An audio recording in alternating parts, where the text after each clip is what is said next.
Hi guys! Good morning! Afternoon na pala.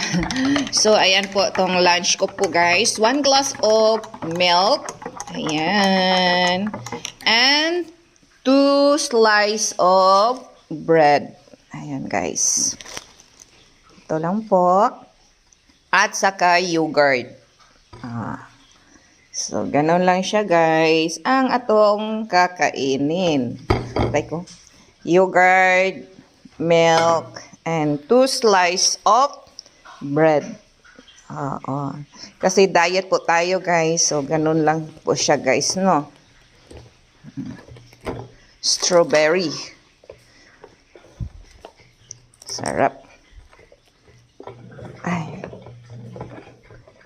So, ayan lang po ang share ni Shalala.